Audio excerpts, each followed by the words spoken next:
Hi, I'm Michael Nadalin from Market Lead, and today's video is about the two things that I need to update in my Performance Max guide that I'm not actually going to update. And the reason I'm not going to update it is so I can actually create a video on it so you can watch it. So these two things are the things that I've noticed that have shifted in Performance Max since I created the guide. Now, the thing that I'm actually quite happy about is that Performance Max has been around for about 3 to 6 months now.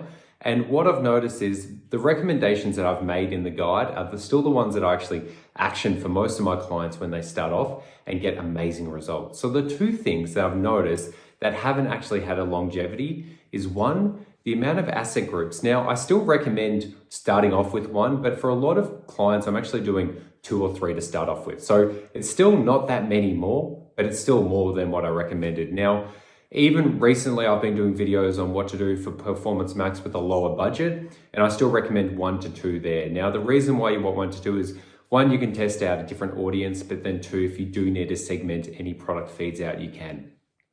So that's the first one. You can go from not just 1 campaign and 1 asset group, you can have 1 campaign with 2 or 3 asset groups. So be open with that.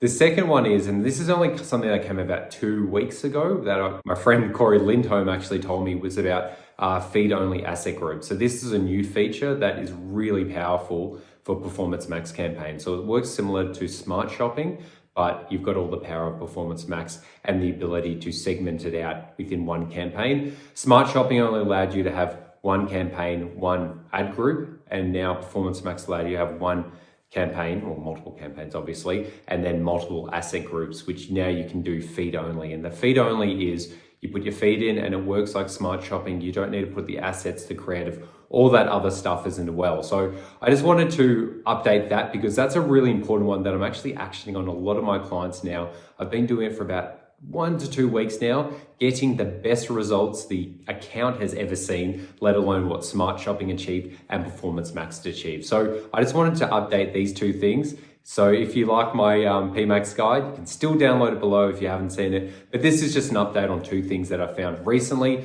that work really well. Everything else is still a bit evergreen, I'm noticing, and I'm really happy with that. Not because I'm happy that I could foresee what works best, but I'm happy that what I've been recommending is still working for other people that have used it. I get a lot of emails about it, but then also just for myself, for my own peace of mind, for my clients' peace of mind, and getting the best results ever. So like, comment, subscribe, and we'll jump into another video soon.